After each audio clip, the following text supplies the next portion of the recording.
ശനി വരുന്നത് ഈ വഴിക്ക് തന്നെ. രാജേട്ടൻ ചെയ്തൊരു ചാലഞ്ച് ലൈഫില് മ്യൂസിക്കൽ ജീവിതത്തിലാണ് എന്റെ. ഇല്ല, സംഗീതത്തെ കൊല്ലാൻ ഞാൻ സമ്മതിക്കില്ല. ഞാൻ പാടിയാ മതിയോ? സംഗീത സംബന്ധപ്പെട്ടാണ് എന്റെ ഏറ്റവും വലിയ ചലഞ്ചാണ് എന്റെ അടുത്തിരിക്കുന്നത്. പാച്ചേട്ടാ അവമാനിക്കരുത്, ഞാൻ നല്ലൊരു കുടുംബത്തിൽ പറഞ്ഞവനാണ്. നീ നല്ല കുടുംബത്തിൽ പറഞ്ഞു, ഞാൻ പിന്നെ മറ്റേ കുടുംബത്തിൽ പറഞ്ഞാണല്ലോ. ധ്യാൻ ഡയറക്ട് ചെയ്യുന്നു. അപ്പൊ ഇപ്പൊ പാട്ടിന്റെ ട്യൂൺ സെലക്ട് ചെയ്യുന്നത് എങ്ങനെയാണ്? ചുമ്മാ അതായത് ആ പാട്ട് കേട്ടിട്ടുണ്ടാ? ഏതാ ടെമ്പോ?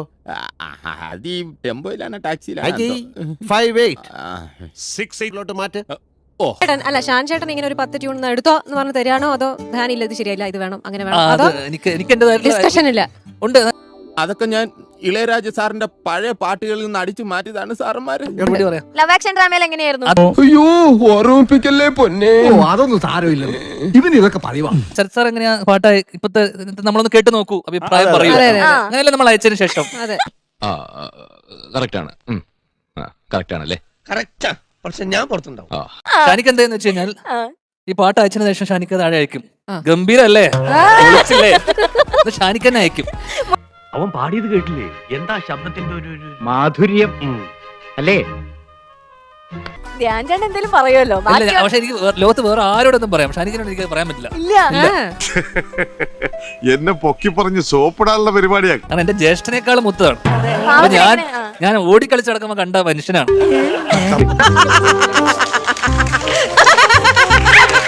അങ്ങനെ വലിയ മൂപ്പൊന്നുമില്ല, ഒരു 10-30 വയസ്സിന്റെ മൂപ്പുണ്ട്. വേണ്ടാട്ടോ, നീ ചായ അടിച്ചാ മതി, നീ എന്നെ അടിക്കാൻ നിൽക്കണ്ട. ഓക്കെ. അപ്പൊ എനിക്ക് ഷാനിക്കയുടെ അടുത്ത് എതിർത്ത്, കാരണം നമുക്ക് സംഗീതത്തെ കുറിച്ച് ഒന്നും അറിയില്ല. പക്ഷെ നമുക്ക് അറിയുന്ന ഒരു കാര്യമുണ്ട്, ഈ പാട്ട് കൊള്ളൂല. ഇമാതിരി കോളോട്ട് എന്നെ ആ മണ്ടലോട്ട് പറഞ്ഞു വിട്ടേക്കല്, പറഞ്ഞേക്കാം. നിർത്തി അങ്ങ് അവമാനിക്കുവാണെന്ന്.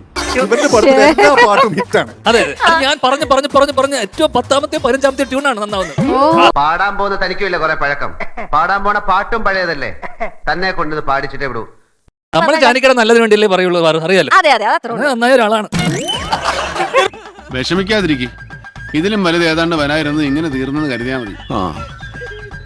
പൊതുവെ ആൾക്കാർ ചോദിക്കും പാട്ട് എഴുതിയിട്ടാണോ ട്യൂൺ ചെയ്തത്, അതോ ട്യൂൺ ഇട്ടിട്ടാണോ പാട്ട് എഴുതിയത്? ആ ട്യൂണിംഗ് അല്ല, വേറെ ആലോചിച്ച് പോണ്ട.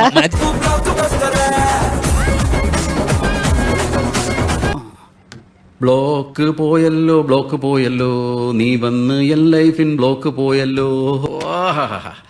വയലാർ എഴുതുമോ ഇതുപോലെ?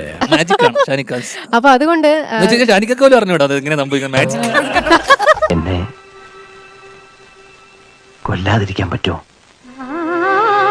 ഓണസമയം വരുമ്പോ ഷാനിക്കയുടെ മറ്റേ കല്യാണ മണടിക്കുമല്ലോ മദ്യത്തിന്റെ, അതുപോലെ ഉണരും ഷാനിക്ക. കാരണം ഷാനിക്കയുടെ പാട്ടുണ്ടോ, ഒരു തരത്തിലും എന്നെ ജീവിക്കാൻ സമ്മതിക്കില്ലെന്ന് ഉറപ്പിച്ച് തീരുമാനിച്ചിറങ്ങിയിരിക്കാൻ.